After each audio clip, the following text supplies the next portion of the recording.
네, 여러분, 우리 점심 한 끼 먹는데 대략 20분 정도의 시간이 걸리잖아요. 그런데 20분이란 시간 동안은 200명이 굶어 죽는 시간이기도 합니다. 세계대전이나 한국전쟁처럼 오래전의 이야기가 아니고요. 바로 2016년, 지금 우리나라 옆에서 일어나고 있는 이야기들입니다.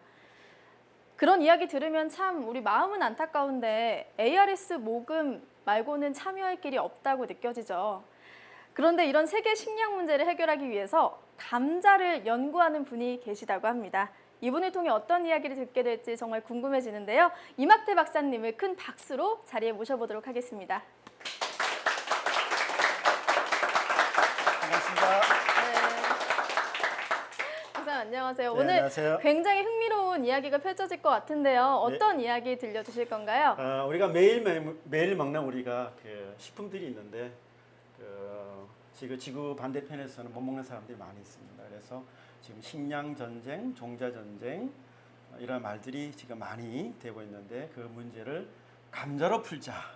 그래서 제가 오늘 감자로 식량 위기를 극복할 수 있는 방법을 제가 오늘 보여드리겠습니다. 네, 어떤 이야기가 펼쳐질지 굉장히 궁금해지는데요. 그럼 이막태 박사님의 강연 청해 듣도록 하겠습니다.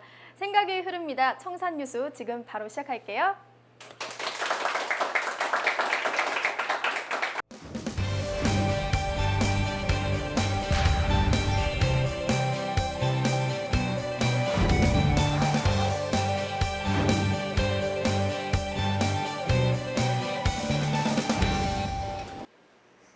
안녕하십니까. 반갑습니다. 오늘 아침에 여러분 뭘 드시고 오셨습니까? 뭘 드셨어요? 밥? 혹시 고구마나 감자? 네. 저는 감자를 연구하고 있는 감자 박사 이막태입니다. 오늘 저랑 같이 식량위기 감자로 풀다라는 주제 가지고 강연을 하겠습니다. 여러분 이분이 누군지 아십니까요? 얼마 전에 며칠 전에 돌아가셨죠? 엘빈 터플러, 미래 과학자였죠. 이분이 제3의 물결을 통해 갖고 물결에 대해서 많이 말씀하셨죠. 근데 이분이 말씀하신 것 중에서 가장 중요한 게 제1의 물결인데 1의 물결은 농업혁명이라고 그러셨어요. 2의 물결을 산업혁명, 3의 물결을 바로 정보화혁명 이렇게 말씀드렸어요. 그렇지만 중요한 것은 제1의 물결 농업혁명은 지금도 계속된다 안 된다? 계속되고 있습니다. 그죠? 여러분이 IT 기술이 발달돼서 스마트폰을 쓰고 있지만은 지금도 계속 먹죠? 아침에 계속 밥을 먹든 감자 먹든 고구마를 먹든 간에 계속 드셔야 되는 것이 뭐냐면 바로 이 농업혁명은 계속해서 지금 진행되고 있는 것이라는 거죠. 오늘 여러분 제 강의 들으신 여러분 중에서도 엘빈 터플러 이상의 미래에 중요한 역할을 할 수 있는 그런 과학자들이나 아니면 사회운동가 아니면은 위대한 발명가가 나올 수 있기를 간절히 원하겠습니다. 자, 여러분이 매일매일 드시는 이 식품들이 많습니다. 채소들도 많이 있고요. 자, 여기 위에 보이는 게 이제 감자입니다. 그렇죠. 밑에 주사위로 이렇게 토마토에다 지금 주사를 넣고 있죠. 요거는 바로 GMO입니다. GMO는 나중에 제가 상세히 말씀드리겠지만은 우리가 매일매일 먹는 이렇게 많은 식품들에 대해서 우리 얼마나 많이 알고 있고 얼마나 많이 감사하냐. 사실은 지구 건너편에서는 이렇게 식량을 구하지 못해서 진흙을 가지고 쿠키를 만들어서 거기에 밀가루를 조금 넣고 이렇게 반죽을 합니다. 그 반죽된 것을 먹는 그런 어린이들이 많이 있습니다. 그래서 우리는 식량 위기라고 합니다. 이거는 1950년대 얘기가 아니고 지금 바로 이 시간에 일어나고 있는 일이고 5초마다 한 명씩 지금 기아로 죽는 이런 현실에 우리는 지금 직면하고 있습니다. 바로 얼마 전이죠. 베네수엘라에 지금 2주째 50차례 식량 폭동이 일어났습니다. 그래서 사람들이 쓰레기통에서 음식물을 찾고 있고 그리고 심지어는 베네수엘라에서 생필수품을 구하기 위해 갖고 암 시장이 지금 형성되고 있는데 약 1000배 정도 폭등했다고 합니다. 자, 그래서 직장인들이 봉고를 받아 갖고 먹는 거 사 먹기도 굉장히 어렵고 심지어는 없어서 구할 수가 없답니다. 자, 자, 그러면은 부자 사람들은 어떻게 할까요? 아마존 아시죠? 아마존을 통해 갖고 인터넷으로 구매를 한답니다. 그럼 미국에서 밀가루나 이런 것들이 들어오게 되는데, 문제는 그렇게 이 운송하고 있는 이 식료품을 탈취하는 강도들이 나와서 심지어는 돈이 있는 사람도 물건을 함부로 받을 수 없는 그런 실정이 있습니다. 심지어 이 어르신은 사인이 바로 뭐냐, 베네수엘라에는 아무것도 없다라는 그런 반정부 시위 피켓을 들고 있습니다. 자, 그래서 바로 오늘날 이렇게 베네수엘라만 해도 식료품 문제로 이렇게 많은 사람들이 굶주리고 있고, 그것이 폭동으로 일어나는 것을 볼 수가 있습니다. 이건 나이지리아입니다. 이것도 올해입니다. 나이지리아에도 1,200명이 식량 부족과 질병으로 사망했습니다. 여기에 대부분이 어린아들입니다. 자, 보시는 것처럼 바로 이 식량이 무기화가 된다는 거죠. 그런 현실에 우리는 이미 살고 있다는 걸 볼 수가 있습니다. 이건 필리핀에서 식량인 쌀을 배급하기 위해서 군인들이 지키고 있는 겁니다. 필리핀 하시면은, 필리핀은 예전에 70년대에는 우리보다 잘 살았습니다. 그래서 우리나라 장충 체육관이 필리핀에서 지어준 거였고요. 그리고 필리핀은 쌀 생산으로서는 전 세계에서 가장 품질 좋은 쌀을 생산한 필리핀이었는데 불구하고, 지금 필리핀은 이렇게 쌀 배급을 받기 위해서 줄을 서서 받는 정도로 이렇게 식량 문제가 심각하게 일어나고 있습니다.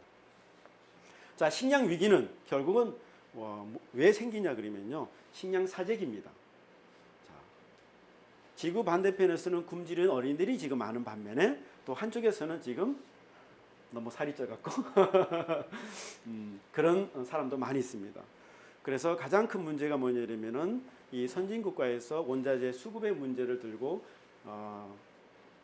식량을 사재기하는 것과, 그리고 수출 통제 정책을 통해서 식량을 외부에다 팔지 않기 때문에 결국 뭐냐면 식량 가격이 폭등하는 이유이기 때문입니다.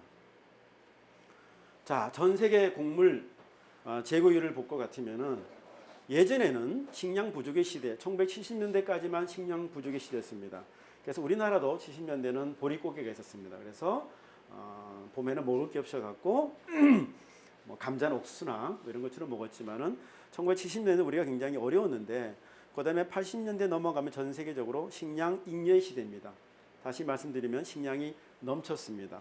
그런데 2000년 넘으면서 다시 식량 부족의 시대입니다. 그래서 잉여에서 불충분의 시대로 지금 넘어가는 시점에 우리는 있습니다. 자, 그러면은 21세기는 인류에 대한 진정한 위협이라는 것은 우리가 핵무기가 아니고 바로 식량 확보를 위한 국가 간의 분쟁이 될 것이라고 얘기하고 있으며, 그래서 21세기는 바로 꿈과 희망의 세기가 아니고 바로 기아의 세기가 될 것이라고 경고를 하고 있습니다. 보시는 것처럼 이렇게 다국적 기업이나 큰 선진국가에서 모든 곡물을 전부 다 독식하는 이런 현상이 지금 일어나고 있기 때문에 지구 반대편에서는 지금 어려움을 겪고 있는 것입니다. 지금 곡물은 안정에서 불확실의 시대로 가고 있습니다. 무슨 말씀이냐면은, 농산물 수급이 악화 요인들이 여러 가지가 있는데, 그 중에 하나가 바로 뭐냐면 금융자본, 선진국가에서 많은 돈으로 곡물을 한꺼번에 사기 때문에, 다시 말해 농산물 시장을 지배할 수 있는 지배력이 강화되면서 결국은 모든 나라에서 식량을 구하는 것이 어려워지게 된 것입니다. 또 최근 들어서 기후변화, 그 다음에 가축 전염병, 이런 것들로 인해서 농산물이 불안정하게 되고, 특히 최근에 들어서는 투기 자본들이 농산물을 금 사듯이, 그러니까 달러 사듯이 사기 때문에 식량이 전쟁화되는 그런 시대에 우리가 살고 있습니다. 그렇기 때문에 불확실의 시대로 우리가 살고 있다는 것입니다. 여러분 이 영화 보셨습니까? Alive하고 The Road라는 영화입니다. 자, 이 The Road라는 영화 보시면은 이 도시가 불로 완전히 황폐된 그런 재앙이 왔죠. 거기에 부자가 여행을 합니다. 여행을 하면서 마지막에는 아버지가 죽죠. 그래서 아들이 아버지 왜 저를 남기고 죽으시냐 그랬더니 미안하다. 그러면서 이 아들에 대한 무한한 사랑을 이제 보여주는 그런 영화입니다. 자, 지금 우리는 매일매일 충분한 먹거리를 먹고 살지만은 언젠가는 그런 재앙이 온다 그러면은 사람이 사람을 먹는 그런 시대가 분명히 온다고 볼 수 있습니다. 다른 영화, Alive라는 영화는 그 럭비 선수들이죠. 럭비 선수들이 안데스, 감자 주산지죠. 안데스 3,500m 되는 해발 지역에 겨울에 비행기가 추락을 합니다. 그래서 거기에 럭비 선수들이 겨울을 보내는데 먹을 게 없지 않습니까요? 그래서 먼저 죽은 동료를 먹습니다. 그러면서 생존하는 그런 영화입니다. 이건 실화입니다. 실화. 그래서 사람이 살기 위해서는 심지어는 인육도 먹어야 되는, 먹을 수밖에 없는 그런 환경에 처할 수 있다는 거죠. 자, 그러면은 이 두 영화를 통해서 우리가 언젠가는 우리도 그런 환경에 처할 수 있다는 것을 항상 명심을 해야 됩니다. 이 더 로드의 마지막 영화에서 Tears in Heaven이라는 그 노래가 있습니다. 한번 들어보시면 알겠지만은 그 우리나라 파페라 가수가 불렀죠. 이명주 씨가 불렀는데 굉장히 영화의 마지막 후반기하고 굉장히 어울리는 그런 노래였습니다. 그래서 UNFAO에서는 이런 얘기를 합니다. 전 세계 식량 위기가 왔다고 지금 크게 얘기하고 있는데요. 예를 들어서 최근에 아프리카 모잠비크죠. 모잠비크에서는 폭동이 일어나는데 그 폭동이 일어난 이유가 뭐냐면 빵값을 내려달랍니다. 빵값이 너무 비싸갖고 빵을 사 먹을 수 없다는 겁니다. 그렇죠?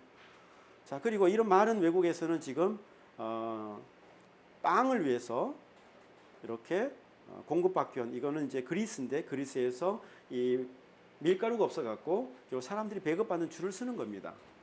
반면에 이쪽은 지금 이제 선진국가죠. 선진국가에서 지금 햄버거나 이런 것을 발로 차는 거. 왜냐하면 비만 다이어트를 하기 위해서 결국 이런 현상이 일어나고 있습니다. 사실은 다른 나라에서는 비만이 되고 싶어도 될 수 없는 거죠. 먹을 게 없는데 무슨 비만이 되겠습니까? 그래서 어떻게 보면은 지금 전 세계는 불균형의 그런 그 현실을 우리가 직면하고 있다고 볼 수 있습니다.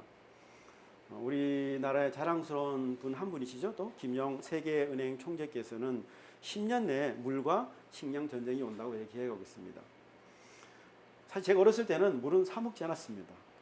겨울에 가면 물이 항상 맑은 물 그냥 먹을 수 있었고, 지금은 겨울에 가서 목욕도 잘 못하지 않습니까? 그죠? 물이 지저분해갖고 우리는 사 먹어야 됩니다. 지금은. 자, 그러면은 만약 이렇게 논이 갈라져 갖고 우리가 논농사가 힘들어서 식량 생산이 안 된다고 하면은 결국 어떻게 되겠습니까? 우리도 똑같이 식량을 부족한 나라가 될 수밖에 없습니다. 우리나라 한국은 지금 식량 자급률이 25%밖에 안 됩니다. 나머지 75%는 외국에서 수입하고 있는데, 만약에 외국에서 대한민국한테 수출 안 하겠다고 하게 되면은 우리는 25% 인구만 생존할 수밖에 없어. 그럼 어떻게 되겠습니까? 4분의 1 나눠서 먹는데 그러면 이틀에 한 끼 반 정도? 여러분 괜찮겠습니까? 힘들죠? 예. 그래서 앞으로는 이러한 식량 전쟁이 온다는 것을 우리는 잘 알고 대비를 해야 됩니다. 자, 식량 전쟁은 두 가지 측면을 가지고 있습니다. 제가 말씀드렸지만은 아프리카에서는 지금도 기아나 그다음에 영양 부족으로 이렇게 어려움을 당하는 사람들이 많은 반면에 선진국가에서는 이렇게 비만인 사람들이 많죠. 지금 전 세계로 보게 되면은 비만 환자가 오히려 비만이라고 하는 그 인구가 75 인구 중에 지금 15%나 된답니다. 그리고 실제로 기아로 굶어 죽는 사람이 10% 정도예요. 그럼 어떻게 보면은 지금 전 세계 식량을 잘 분배하게 되면 어떻게 될 수 있어요? 모든 사람이 잘 먹고 잘 살 수 있는 그런 환경을 우리가 만들 수 있다는 거죠. 좋은 세상. 좋은 세상은 뭐예요? 식량을 잘 나누는 세상이 저는 좋은 세상이 보고 있고요. 나중에 말씀드리겠지만 저는 그런 운동을 하고 있습니다.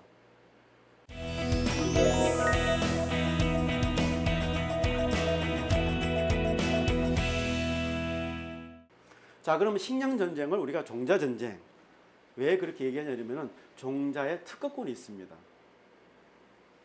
종자 특허권이 있기 때문에 그 특허권을 가진 사람한테만 그 종자를 사야 되는 겁니다. 이런 일이 있었죠. 인도에서 농민들이 한 달에 1,000명씩 자살을 합니다.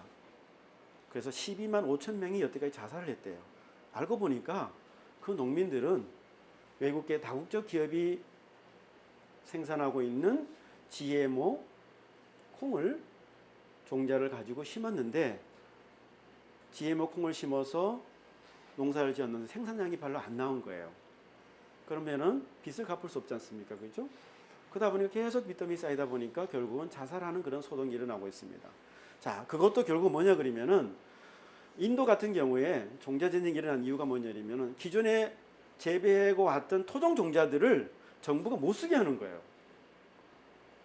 토종 종자를 내가 텃밭에서 심었을 때는 괜찮았는데 다국적 기업이 생산하는 그 종자만 심다 보니까 어떻게 돼요? 다양성도 없어지고 그러다 보니까 병이 한번 오든가 하면은 다 죽어버리는 거죠. 자, 그래서 이 종자 특허권 때문에 큰 대기업들이 예를 들어서 이런 몬산토 같은 이런 대기업들이 전체 종자 특허권의 70% 정도를 갖고 있고요. 그리고 GMO 유전자 조작 식물 생산 특허 90%를 갖고 있어요. 그러니까 이런 거대 기업들이 우리 여러 매일매일 드시는 그 먹거리에 어떻게 보면은 로얄티를 다 받아가고 있다고 보시면 됩니다. 자, 예를 들어서 이 카길 같은 회사는 이 대규모 곡물 회사죠. 그리고 신젠타라는 회사는 세계 3위에 해당되는 종자 회사면서 세계 1위 농화학 회사입니다. 식물이 병에 들면은 농약을 치게 되는데 그 농약을 생산하는 회사가 바로 신젠타라는 회사입니다. 이 회사를요 53조 원의 중국 회사가 삽니다. 이 회사 매출 20조 정도밖에 안 돼요. 뭐 크죠? 20조면 엄청 큰 회사죠. 전 세계 3위니까. 근데 이것을 중국 화공그룹에서 삽니다. 53조 들였어. 중국 왜 사겠어요? 중국은 지금 식량 자급률이 우리보다 높습니다. 80%입니다. 근데 중국 인구가 많죠. 인구가 20% 되는 사람이 식량을 수입하다 보니까 20%만 해도 우리나라보다 엄청 많죠. 결국은 뭐 식량 문제가 생기는 거예요, 중국에서는. 그래서 중국의 정부가 나서갖고 52조 중에 한 30조를 중국 은행이 빌려줍니다. 자, 중국은 이 정도로 앞으로 미래 종자 전쟁을 대비해갖고 엄청난 돈을 투자하고 있습니다. 우리나라 어떻습니까? 최근 들어서 LG화학에서 동부 그룹의 종자 회사를 인수하죠. 그리고 CJ가 CJ 브리딩이라는 회사를 만들어 갖고 최근 들어서 우리나라의 대기업들이 이제 종자 시장에 뛰어들고 있습니다. 왜 그러겠어요? 사실 반도체 시장이 가장 크다 그러는데 반도체 시장보다 더 큰 게 바로 종자 시장입니다. 돈이 된다는 거죠. 이건 돈이 되는 뿐만 아니라 뭐예요? 전쟁이에요, 전쟁이요. 먹거리 전쟁이에요. 여러분 핸드폰 없어도 되겠죠? 근데 매일매일 드시는 식품이 없다 그러면은 여러분 살 수 없을 겁니다, 분명. 그러니까 이것은 큰 전쟁이죠.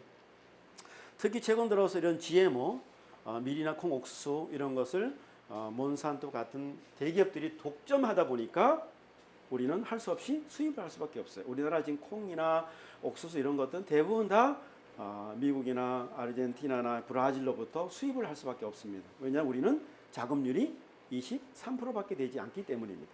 자, 식량은 예전부터 이 메소포타미아의 지구라트라는 이 큰 건물인 이 건물은 뭐냐면요 식량을 보관하는 곳이었습니다. 식량을 보관했다가 나눠주는 겁니다. 그래서 권력층들이 식량을 가지고 있다가 말 잘 들으면 조금씩 나눠주는 거죠. 그래서 식량은 예전부터 권력의 상징이었습니다. 여러분 우리 옛날에도 그랬죠. 조선시대도 백만석군 뭐 이렇게 집에 쌀이 많으면은 부자 아닙니까, 그죠? 자, 전쟁 가게 되면 가장 중요하게 챙기는 게 뭐냐? 무기보다도 식량. 식량 없으면 싸울 수가 없죠, 군인들이요. 그죠? 자, 그래서 우리가 매일매일 먹는 거. 그런 것들이 바로 뭐로부터 시작돼요? 종자로부터 시작되는 겁니다, 종자. 종자가 없으면은 여러분 매일매일 드시는 이러한 여러 가지 채소나 곡물이나 이런 브로콜리부터 모든 빵들이 먹을 수가 없다는 거죠. 그러니까 중요한 건 뭐냐면 이 종자가 바로 세계를 지배하고 있다는 거죠. 우리나라는 지금 이 종자 시장에서 1%도 안 됩니다.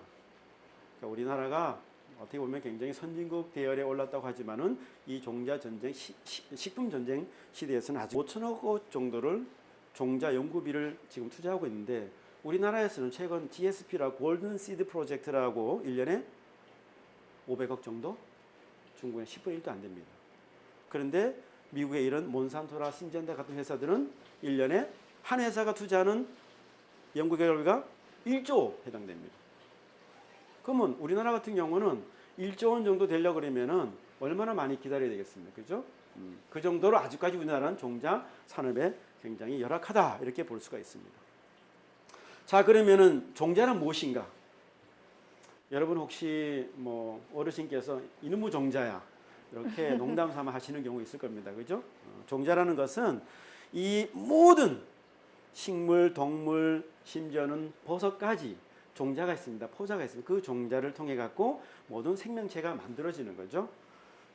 여기 맨 오른쪽에 여기 밑에 보면은 감자가 이 감자 제가 개발한 이 칼라 감자들도 결국은 종자로부터 시작된다고 볼 수가 있습니다. 자, 그렇기 때문에 우리가 종자가 중요하기 때문에 우리가 종자 전쟁, 또 종자를 심어서 뭐 식량이 생산되죠. 그 식량 전쟁, 또 이 식량과 종자를 만들기 위해서는 또 자원이 필요합니다.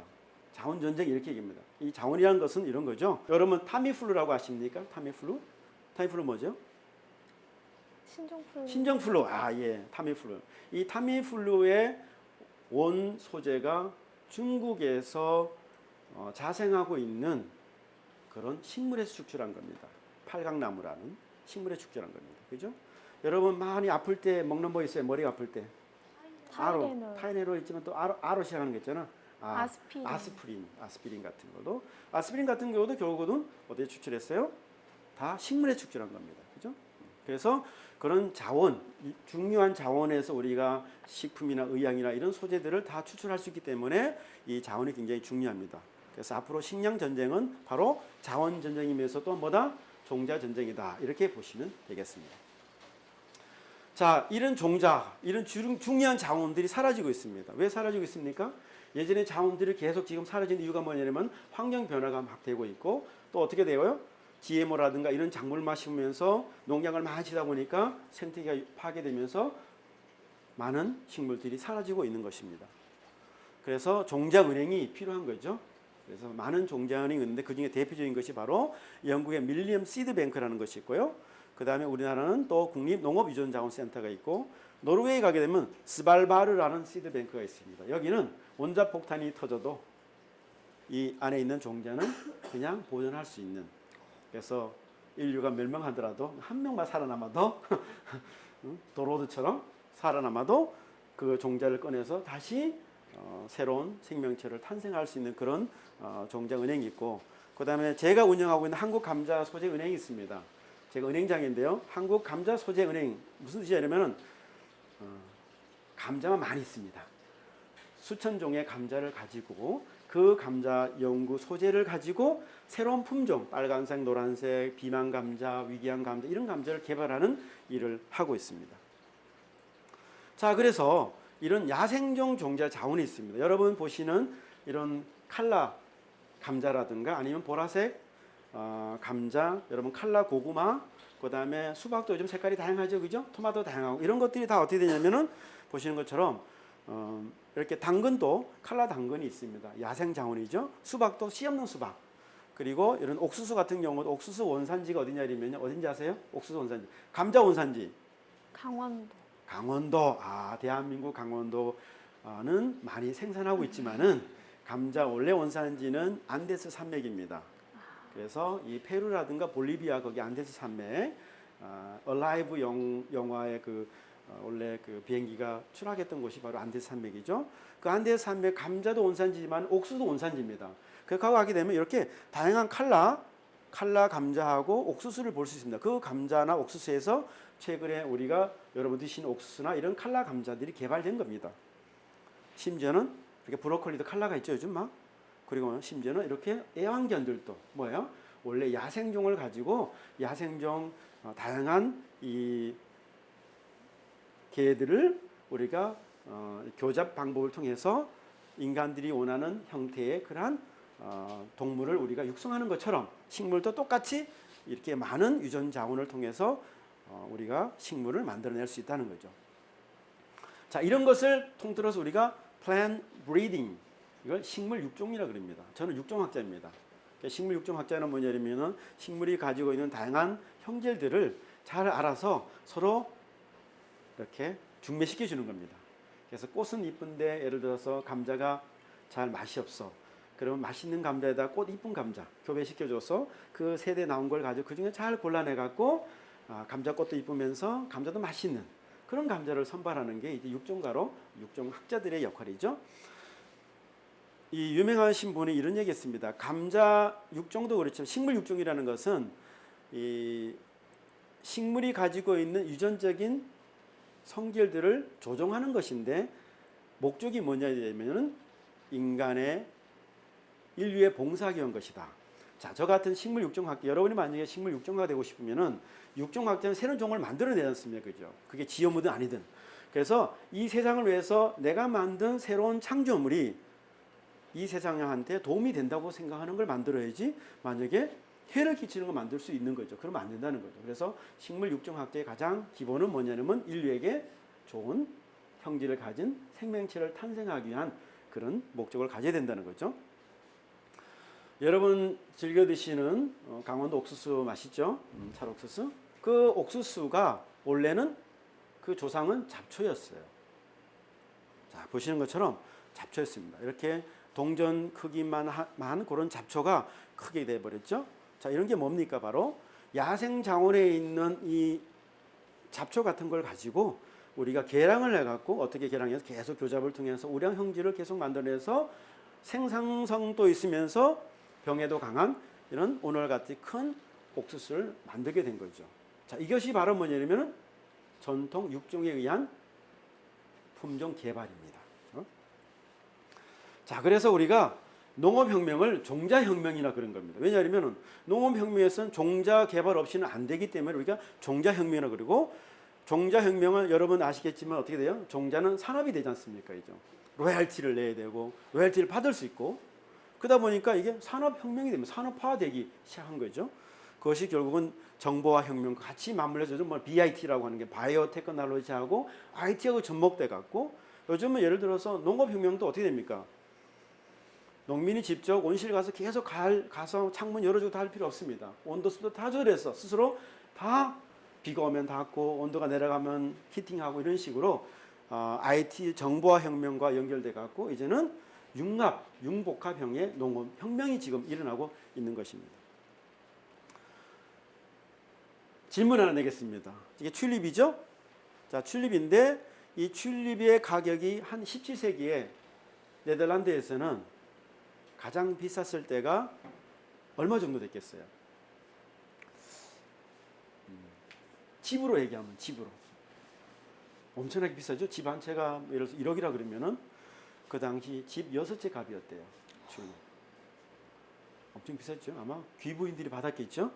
왜냐 그러면은 그 당시 튤립이 귀했기 때문에 번식하는 방법도 몰랐고 지금은 튤립이 싸죠. 왜냐 그러면은 튤립을 종구 가지고 우리가 생산하고 개발하고 좋은 품종들을 많이 만들었기 때문에 지금은 싸지만은 그 당시는 굉장히 비쌌다고 할 수 있습니다.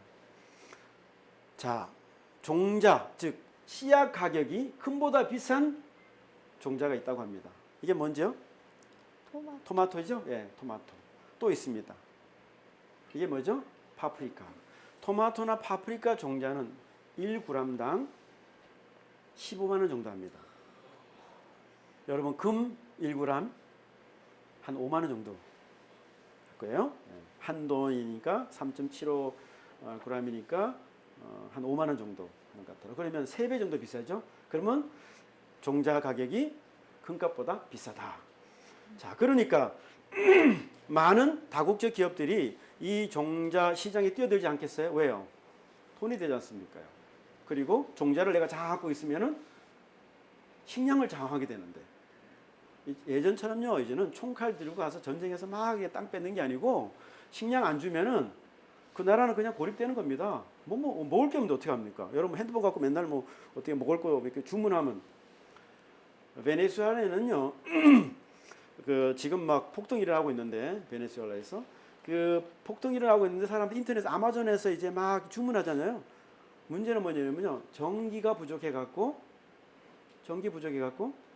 인터넷이 안 된답니다. 그게 또 뭐냐면 그리고 어떻게 합니까? 길거리 있는 과일 나무를 가로수에 있는 과일 나무를 따먹습니다. 그 나라는 그래도 이제 망고 나무가 주로 가로수래요. 그래서 망고 한두 개 먹으면 맛있겠지만 그 계속 따먹고 마셨겠죠. 그리고 심지어는 코카콜라 회사가 설탕이 없어갖고 코카콜라를 못 만들고 있어요. 또 맥주 회사가 맥주 한 보리가 있어야 되잖아요. 보리가 없어갖고 맥주를 못 만들고 있고. 지금 그게 30년, 40년 된 나라, 30년, 40년 전 그 나라가 아니고, 그리고 전쟁 중인 나라도 아닙니다. 지금 잘 살고 있는 나라가 지금 그런 현실을 맞고 있는 것입니다. 이번 누구예요? 마이크로소프트의 회장님 빌 게이츠. 자, 빌 게이츠를 제가 엄청 좋아하는데요. 이분의 마인드가 좋아요. 이분은 60년대와 70년대 벼와 보리, 옥수수, 감자는 제가 넣습니다. 원래 없더라고요. 감자는 분명히 넣고 싶었을 거예요. 감자의 다양한 종자를 개발해 생산량을 늘리고 식량 가격을 낮출 수 있게 해준 무슨 혁명이요? 녹색 혁명이 지속돼야 한다. 자, 이분은 재밌는 게 최근에 한 말인데요. GMO 얘기는 없어요. 60년대, 70년대 육종을 통해서 품종을 개발하는 그 녹색 혁명을 지금도 계속해야 된다는 거죠. 저는요, 전통 교잡 방법을 통해서라도 충분히 세계 식량 문제를 해결할 수 있다고 봐요. GMO를 우리가 먹지 않아도, 개발하지 않아도 충분히 가능하다고 볼 수 있어요. 왜냐하면 이 지구 안에 어떤 병이나 어떤 병을 다 치료할 수 있는 자원들이 다 식물에 있어요. 그죠? 그 식물 먹으면 다 우리가 건강하게 살 수 있다는 거죠. 그래서 가능하면 자연으로 오는 그런 식품을 먹어야 된다라는 거죠. 또 빌 게이츠가 이런 말을 했습니다. 지속적인 농업혁명, 종자혁명은 보다 나은 세계를 위한 열쇠라고 강조했습니다. 다른 무엇보다도 중요하다는 거죠. 심지어는 이분이 무슨 얘기냐면요. 미국 분이네. 미국에 있는 교육보다도 농업혁명이 더 중요하다 그랬어요. 먹는 거. 바른 먹거리 이게 더 중요하다 그랬어요. 교육보다도. 왜요? 먹을 게 없으면 무슨 일을 합니까? 그죠? 특히 감자같이 알칼리성 식품을 먹어야 천재도 되고. 여러분 아시겠지만은 러시아는 감자를 많이 먹는 나라 아닙니까? 그죠? 그 나라 우주선도 미국보다 먼저 개발했어요. 우주선 먼저 올라가고. 그리고 이 러시아의 그 감자는 하나의 어떤 먹거리가 아니고 생명줄로 보고 있어요. 그죠? 그래서 빌 게이츠 이런 말을 합니다. 세계 인구의 15% 정도가 약 10억 명인데 농촌에서 극도로 빈곤한 상황에서 매 끼인 일을 걱정해야 하는 고통 속에 살고 있다고 지적했습니다. 자, 그래서 이분이 많은 기부를 하죠. 그래서는 제가 아는 세계 감자 식량 재단에 좀 이분이 기부를 하기를 좀 바라고 있습니다. 그래서 감자를 통해서 전 세계 식량을 해결하도록 하겠습니다. 제가 굉장히 좋아하는 분이시죠. 이분은 녹색 혁명의 창시자이자 아버지라 불리는 분입니다. 이분은 노벨상 수상자죠. 제가 이분을 좋아하는 이유가 있습니다. 이분이요. 산인제 국립대학을 처음에 떨어졌어요. 미국에. 그래서 전문대를 갑니다. 전문대 2년을 졸업하고 미네소타 대학교, 제가 속한 강원대 정도의 그런 국립대죠. 그 대학에 편입을 해갖고 거기를 졸업합니다. 그런 분이 농업학자로 최초로 노벨 평화상을 받습니다. 뭐를 통해 갖고요? 밀 육종을 통해서 아프리카, 멕시코에 병에 강한 밀을 생산하는 품종을 개발해갖고 전 세계 식량난 해결, 즉 녹색 혁명에 엄청난 역할을 했죠. 그래서 이분이 노벨 수상자죠. 여기 보시면 이제 노만 학테림인데 제 이름의 영어 이름이 노만입니다. 왜냐하면 그분 같이 되고 싶어서 그분의 생각과 사상을 제가 다루고 싶은데 그분이 한 말 있습니다. 같이 읽어줄까요? 시작. 요 밑에 보면 시작. 인류의 불행과 굶주림을 해결하지 않고는 세상의 평화를 이룩할 수 없다. 자, 굶주림을 해결하지 않고는요 교육도 필요 없는 거예요, 그렇죠? 그래서 저도 감자를 통해서 세상의 굶주림을 해결할 수 있는 그런 학자가 되고 싶다라는 생각을 하게 되었죠. 우리나라에도 1970년대에 굉장히 어려웠죠. 자, 여러분 통일벼라고 있고요. 녹색혁명 성취탑이라는 게 있습니다. 모르셨죠? 농촌진흥청이 1978년에 세워졌습니다. 왜냐하면 1970년대 우리가 너무너무 어려워갖고 먹을 게 부족했어요. 그래서 수십만 톤씩 우리가 수입을 해서 쌀을 수입한 나라였습니다. 우리가 예전에는. 그래서 박정희 대통령께서 허문희 교수님한테, 서울대 교수님한테 벼를 개발하라고 명령을 내리죠. 그래서 개발된 게 바로 이 통일벼입니다. 이 통일벼는 기존의 벼가 키가 커갖고 바람 불면 다 넘어졌어요. 병에도 약하고. 그래서 이 통일벼는 뭐예요? 키가 작으면서 병에도 강하고 그리고 생산량이 30% 이상 많았어요. 그래서 1978년에 우리나라가 자급률 100%를 달성하는 이 쌀 가지고 엄청난 실적을 하게 되죠. 그래서 요거는 박정희 대통령의 휘여였고 녹색혁명 성취탑을 만들어서 이제 기리게 된 거죠. 그래서 밑에 있는 게 바로 이 통일벼였는데 문제는 지금 통일벼를 여러분 안 드시고 있습니다. 왠지 아세요? 맛이 없어요.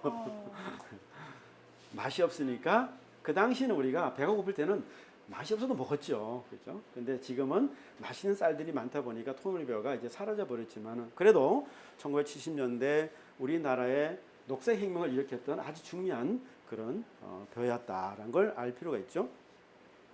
자, 인구는 계속해서 지금 증가하고 있습니다. 그런데 곡물 소비량은 점점 늘어가고 있고 그리고 값싼 식량의 종말시대가 오고 있습니다.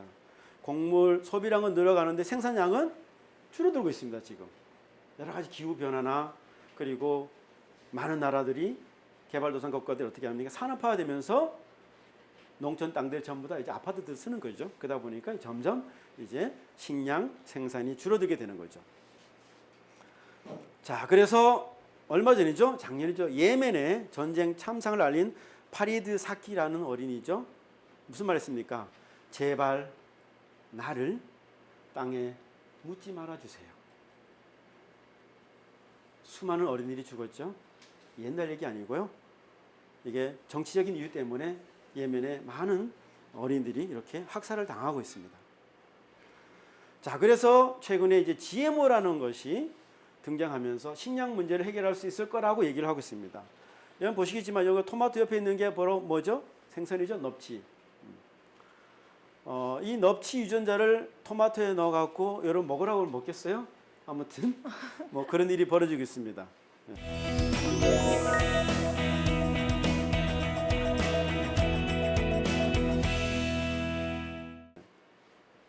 자, 인구는 2025년에 85억 명, 식량 수요 50% 증가해야 되는데 어떻게 해결할까요? 이게 뭐죠? 감자. 감자. 예, 그래서 감자 얘기를 하겠습니다. 자, 제가 감자 박사 아닙니까? 자, 오늘 감자로서 지금까지 말씀드렸던 이 식량의 문제, 종자 문제, 자원의 문제, 그리고 이 자원의 불균형의 문제, 권력의 문제 이런 것들을 어떻게 감자로 풀 수 있는가 보여드리겠습니다. 감자 박사 만났으니까 감자 역사부터 말씀드릴게요. 감자는 기원 전 7,000년 전에 페루에서 안데스 지역으로 전파됐죠. 보시면 이렇게 야생종입니다. 그리고 고고학적으로 말하면은 페루 남부와 볼리비아 사이에 있는 무슨 호수요? 티티카카라는 호수가 있습니다. 그 호수 주변이 바로 감자 원산지라고 하고 있고요. 저는 페루나 멕시코 이쪽으로 많이 가봤는데 가보게 되면은 감자 신이 있습니다. 잉카 감자 신. 이분들은 모시고 있어요. 그래서 감자의 신의 이 모양이 다양합니다. 그래서 이분들은 감자가 생명줄이었어요. 그래서 엄청난 감자에 대한 사랑이 있죠. 자, 그러면 왜 세계는 감자에 주목하는가? 본인 어린이가 이제 제 아들인데요. 지금 크죠. 지금 이제 군대 제대했으니까 어렸을 때 제가 감자밭에 데리고 다니면서 감자밭에서 잡초를 뽑으면은 제가 그걸 아이스크림을 사줬어요. 그래서 열심히 감자밭 다녔는데, 자 보시면 왼쪽의 어린이는 얼마나 불행하겠어요. 그죠? 우리 아들 한국에 태어나서 그래도 먹거리 걱정을 안 하고 있지 않습니까요?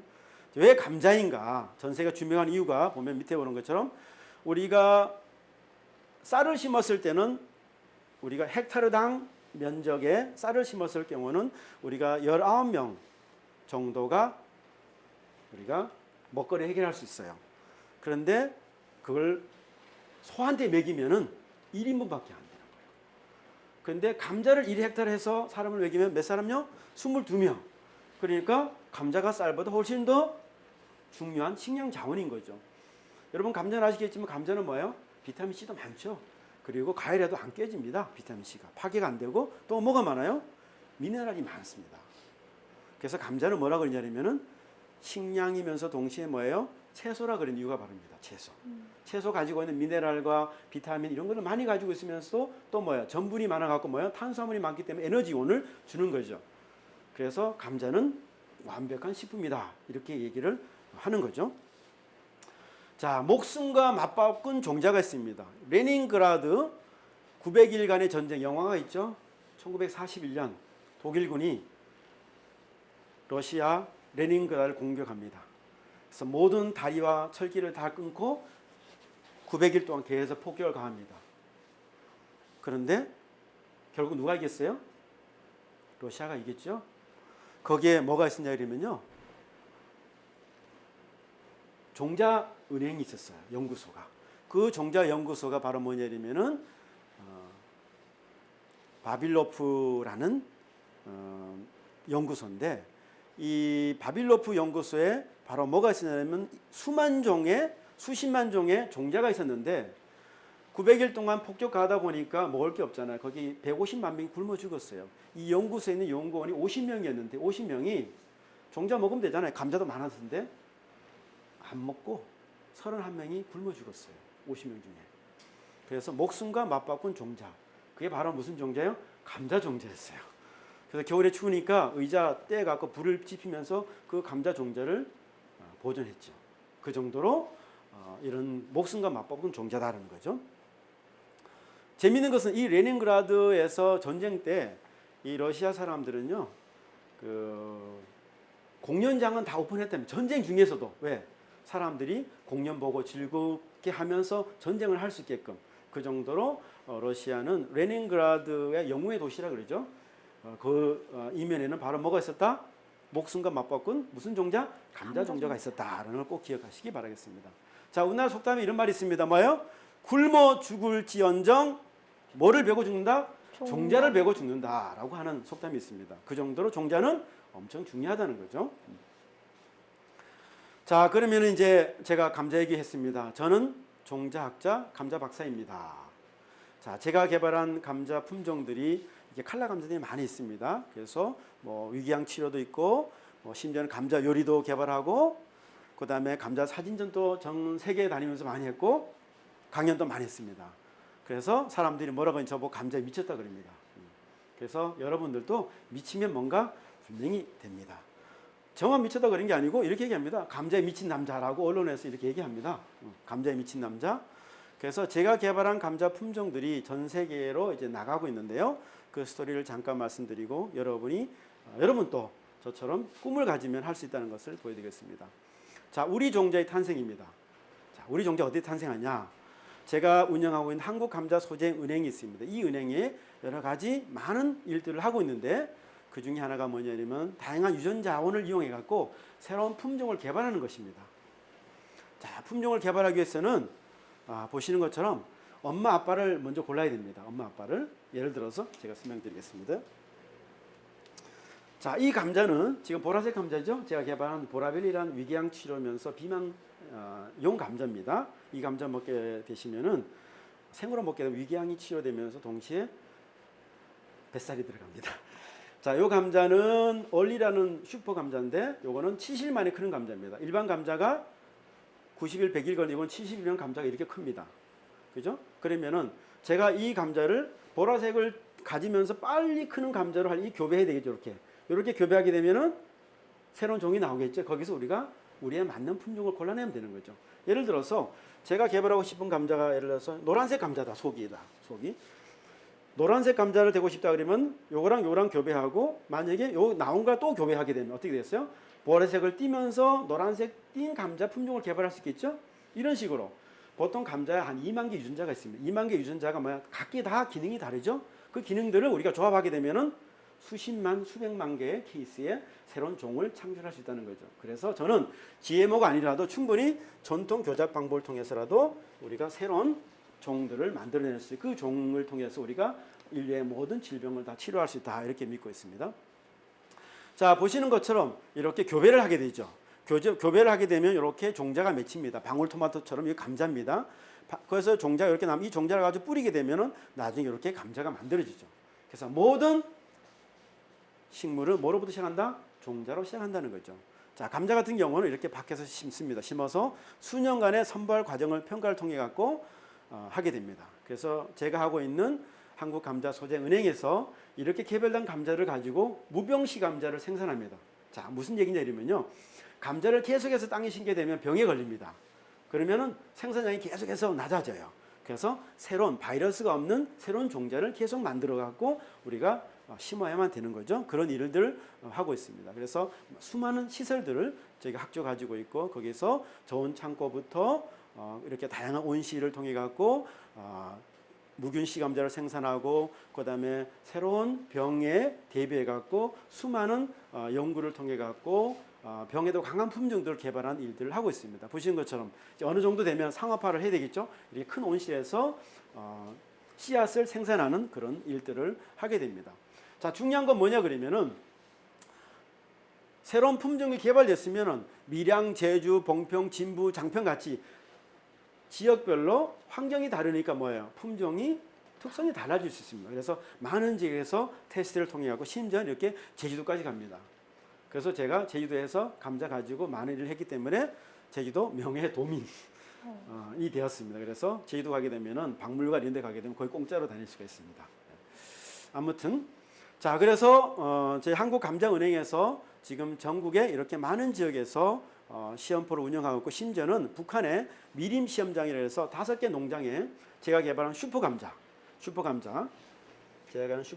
슈퍼감자 품종이 지금 북한에 들어가 갖고 물론 한국 정부에서 연구비를 줘서 개발한 그래서 북한의 5개 농장에서 생산되고 있고 그리고 생산성이 뛰어나다라고 이렇게 실험 결과를 받은 적이 있습니다. 자, 그래서 저는 이런 다양한 칼라 감자를 개발하기 때문에 감자 혁명 이렇게 얘기합니다.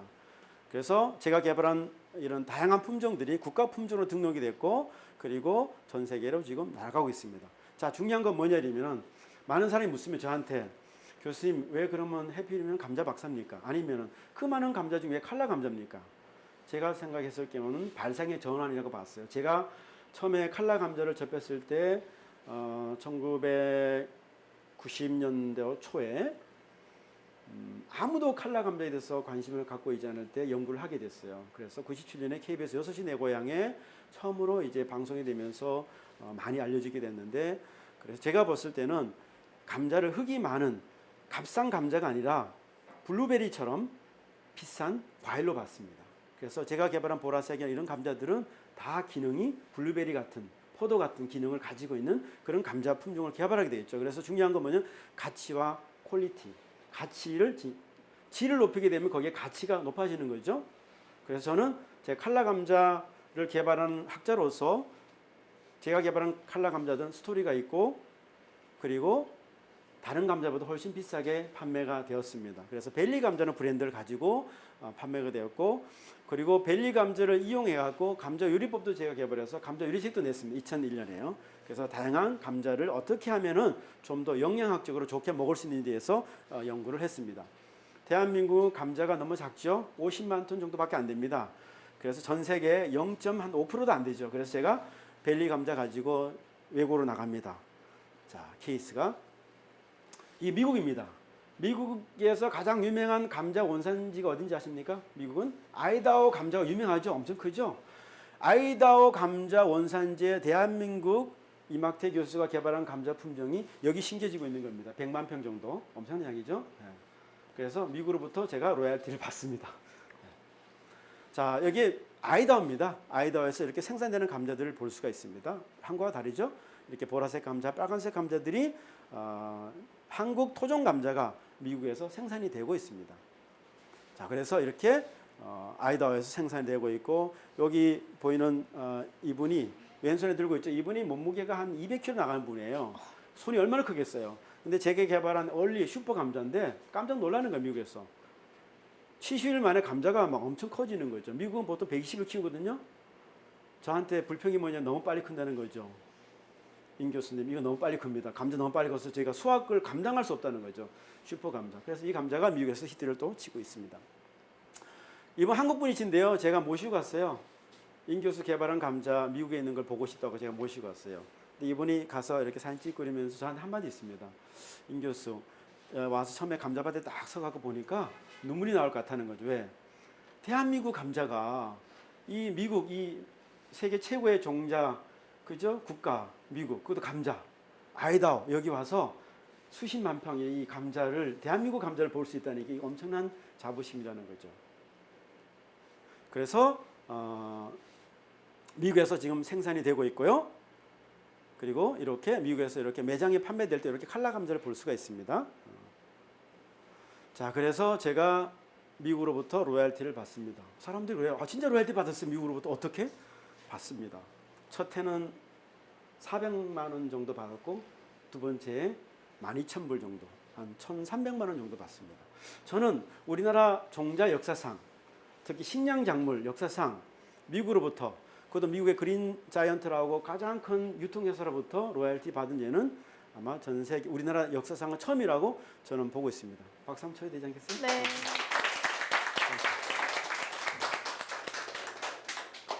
자, 그래서 제가 한국감자소재연구원이 국제협력을 해서 다양한 나라하고 협력을 하고 있습니다. 자, 그럼 왜 세계는 벨리 감자 열광하고 있는가?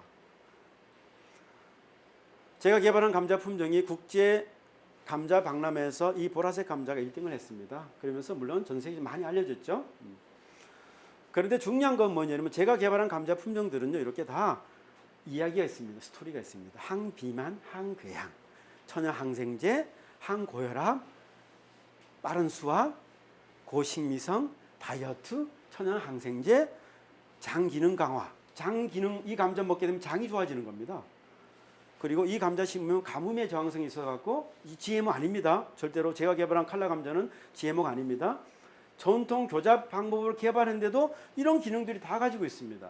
GMO로 구태여 만들 필요가 없다는 거죠.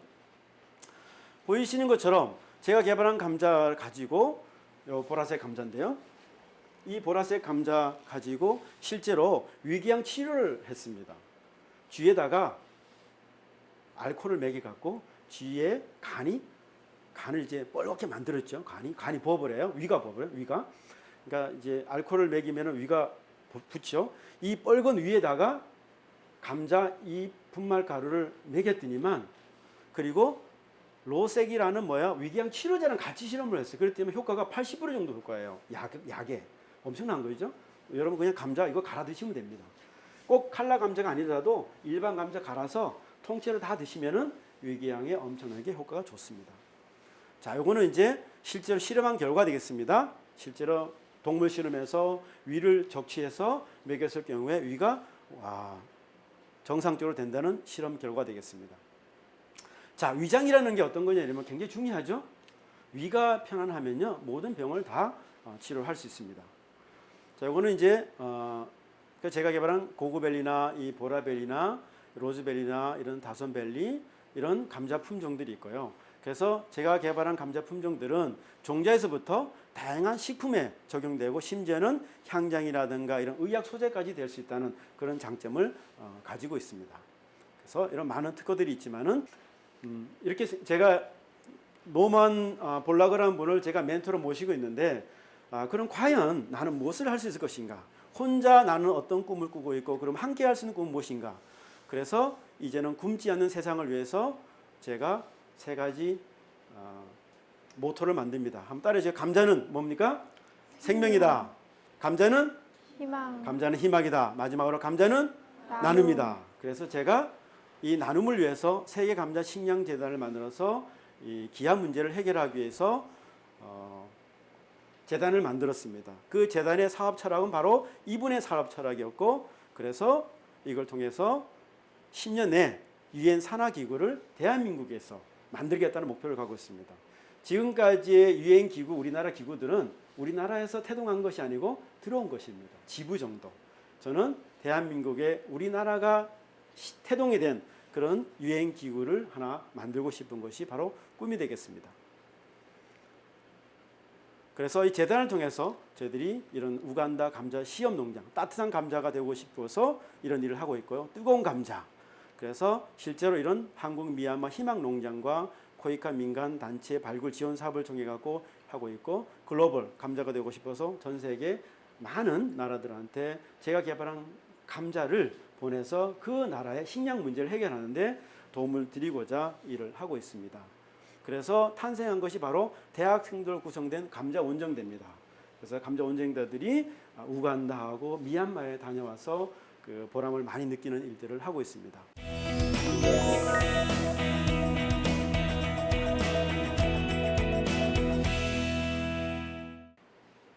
자, 그러면은 오늘 제가 말씀드린 이 감자가 식량 위기를 해결할 수 있을 것인가? 저는 이렇게 봅니다. 융복합으로 보자는 거죠. 감자를 그냥 단순한 먹거리 감자가 아니라 그걸 통해서 우리가 많은 부가가치를 창출할 수 있고, 그리고 그걸 통해서 인류한테 큰 나눔의 봉사를 할 수 있기 때문에 융복합 사업으로 보고 있고요. 그러면 여러분은 어떤 꿈을 꾸고 있는가요? 제가 좋아하시는 스티브 잡스죠. 그분이 한 말 중에서 제가 좋아하는 말은 We are here to put a dent in the universe. 우리는 이 지구상에서 뭘 남기기 왔어요? 흔적을 남기기 위해서 왔다는 거죠. 그러기 위해서는 우리가 너무 많은 일을 할 수 없어요. 그래서 어떻게 돼요? 선택과 집중을 우리가 할 수밖에 없다는 거예요. 저는 25년 강원대학교에서 감자만 연구해 왔는데도 시간이 많이 부족합니다. 그래서 선택과 집중을 해야 된다는 거죠. 그래서 마지막으로 엘빈 터플러가 한 말입니다. 미래는 예측하는 것이 아니라 상상하는 것이다. 그래서 여러분도 저도 미래를 알 수는 없죠. 그래서 제가 감자 연구를 하고 있고, 그리고 많은 상상을 합니다. 전 세계의 많은 사람들이 제가 개발한 감자를 통해서, 종자를 통해서 기아로부터 벗어날 수 있는 그런 상상을 하게 되는 거죠. 그러면은 열심히 그 일을 할 수 있는 것 같습니다. 감사합니다.